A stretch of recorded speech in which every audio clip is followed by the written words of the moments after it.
Hello, this is the Pragmatists, 4 facilitators to contentment. I say contentment because the search for happiness, of course, is a fruitless one. You buy that Ferrari and pretty much guaranteed that whereas you thought the Ferrari would make you happy for the rest of your life, you'll find probably within a week or two that there'll be other things making you unhappy. And yes, happiness, as Jordan Peterson says to us, is just not necessarily a good goal to strive for, because what is that? So let's try and be content. Let's build some kind of a framework upon which we can go through life. Now, the 4 facilitators of contentment, I think, are fuel, activity, belonging, and purpose. Fuel, activity, belonging, and purpose. In this information age, effectively, you could stop watching now, think about those things, research it for yourself, and start living this way or using these facilitators. But I will explain for you. Now, we have to assume that we are still animals, primal beings that inhabit planet Earth. And planet Earth is a dangerous place that constantly wants to kill us. And we are rather foolish or childish or immature if we think we can manipulate biology, nature, and discount evolution.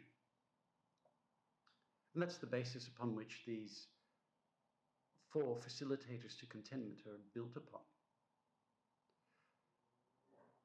And look, the reason why I'm making this is actually a reaction to those smug, condescending wellness experts that are constantly yelling at us, telling us how to live and what to eat and what to do, when we're perfectly capable of figuring that out for ourselves. And the handy thing with these 4 elements I've thought of is that if you're feeling unhappy or unwell, if you just take a moment to think and run through these 4 things, you'll probably find that you're deficient in one of them or a couple of them, and you know exactly what you need to work on. And all of these things, really, we all know what's good for us and what's bad for us. Okay, so let's go to the first one, and that's our fuel. We should be eating what our evolutionary and ancestral ancestors ate and drank. So for the past 2 million years, if not longer, what have the ancestors to Homo sapiens, what have Homo sapiens been eating? We've been eating meat, offal, fish, eggs, nuts, primarily. And aside from that, well, seasonally things that are pluckable and diggable. I guess I'm talking about fruits. I'm talking about fruit. Fruit is seasonal. So, you can't rely on that. That's all we need to eat. Now, I guess I need to illustrate this a little bit for you with an example. Go back 100,000 years and we're in a group hunting. And one of us decides to stand next to the zucchini bush, waiting for the zucchini. And then a deer walks past. You're not going to stand next to the zucchini bush and wait for the zucchini. You're going to go after that deer. You're going to hunt it, and you're going to kill it. And you're going to eat it. And you're going to use the leather for clothing, for equipment to build canoes with or to make a tent with. You're going to use the bones for implements. You're going to, you're going to use the whole thing. And you're going to have to find a lot of plants to be able to replace that. So it's highly efficient and nutrient dense. Basically, in our evolution, we began foraging. One day, our hominid ancestors found a carcass ate some of it, and realized, my God, that was filling. And that gave us a lot of energy and strength, and then decided, well, we want to eat more of those carcasses, and that became foraging. And then they wanted more, maybe because all the carcasses were gone, so they had to hunt. And then hunting means communication and pack work, working together, so in combination with better nutrients and working together, our brains just exploded. Then we invented fire, and so we could digest it better.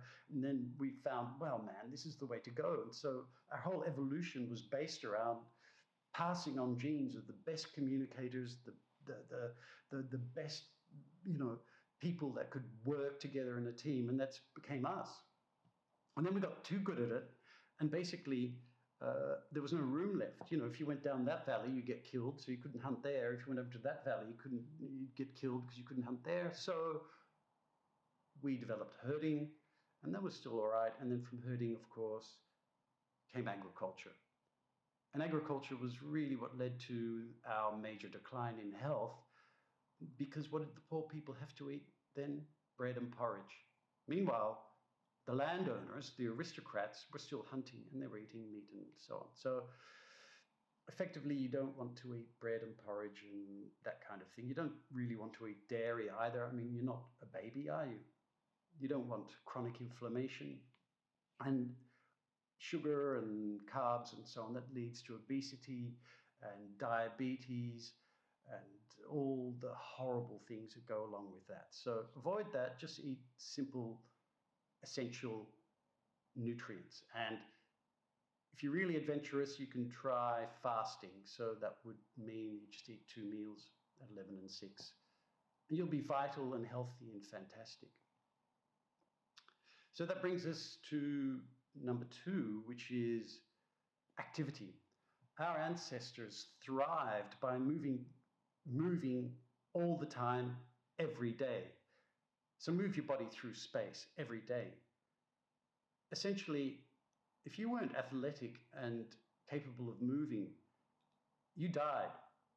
You got left behind, or you were just physically not able to the task of hunting and gathering and finding food and building and keeping yourself alive. What I'm saying here is that our cells, our whole being is dependent upon exercise and moving.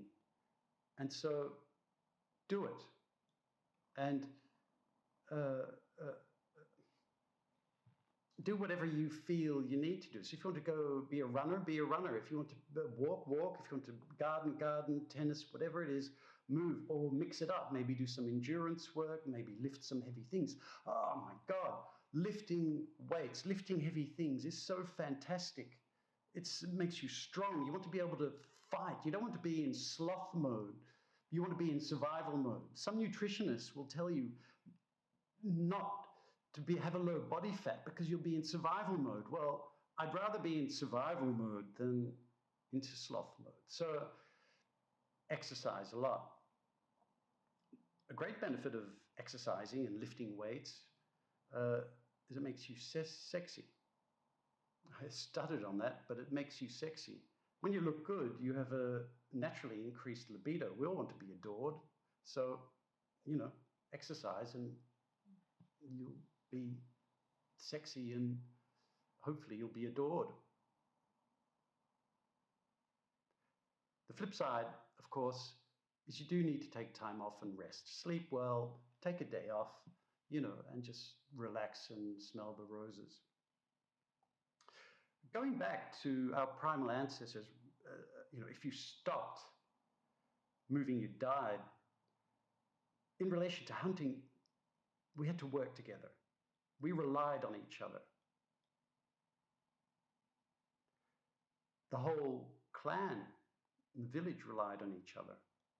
So we belonged to a tribe. We belonged to a group. And that brings me to the third facilitator to contentment is belonging.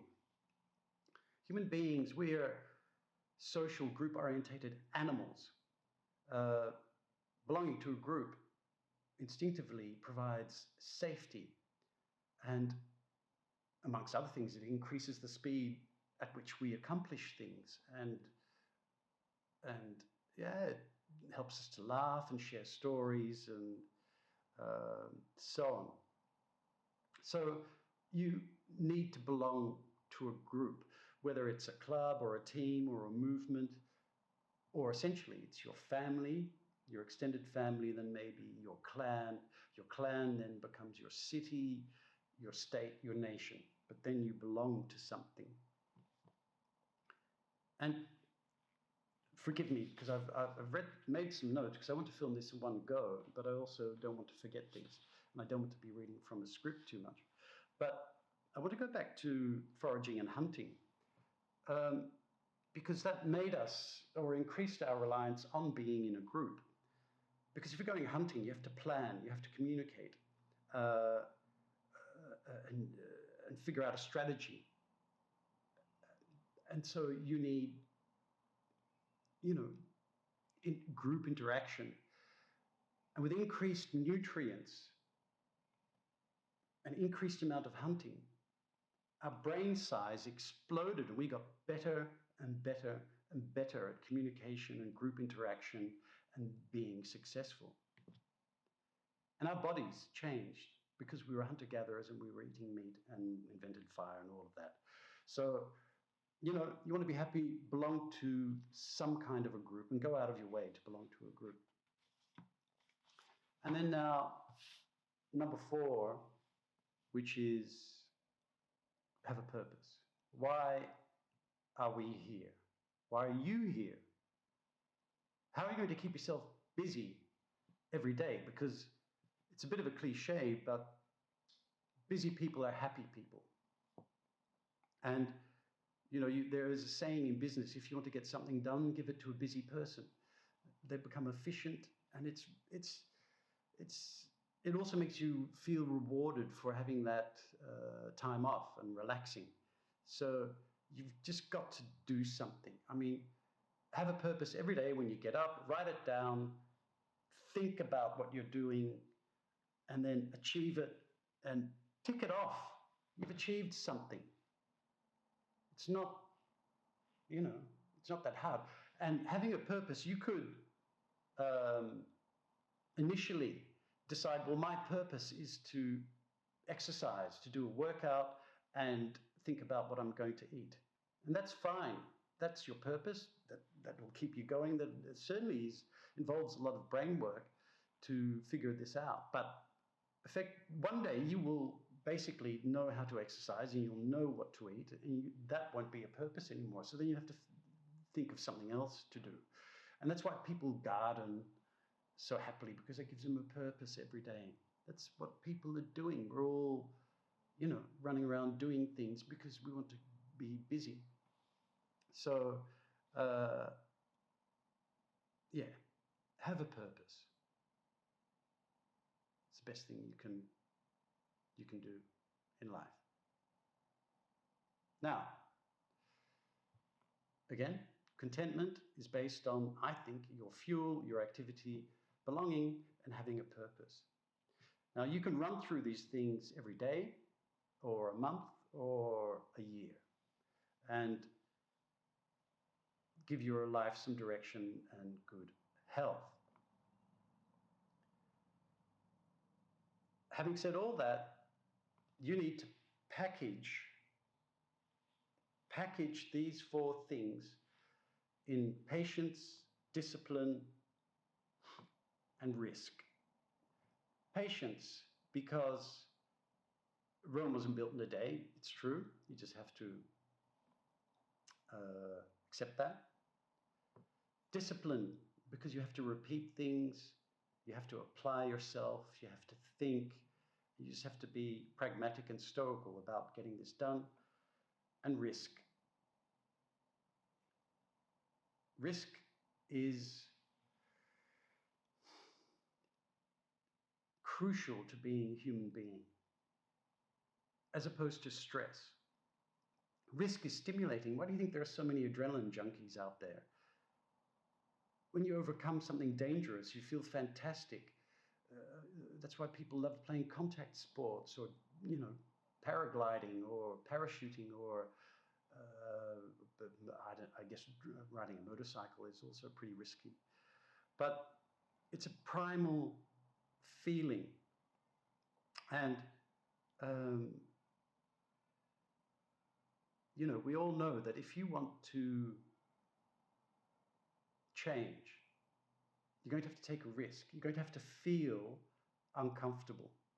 So you can build that into your day, whether if you're afraid of heights, climb a ladder and you'll, you know, you feel as if you've overcome a risk right there. But again, to achieve anything, you need to feel uncomfortable, and risk-taking is just, yeah, it feels good. Now, it's not related to stress. Stress is sitting in a traffic jam because you can't do anything about it. Risk-taking is the good stress. It's seeing a pride of lions ahead of you and knowing that, well, it's probably not a good idea to go up and say hello, so I'll run away. Now, that's scary and exciting, and you've survived. So that's good stress. Bad stress is the stress that you can't do anything about, sitting in a traffic jam. Now, there it is. I'll wrap it up there. It's long enough. There you are. They're the 4 facilitators to contentment for free. So the pragmatist now signing off, and thank you so much for watching. Goodbye. I'm going to drink some water.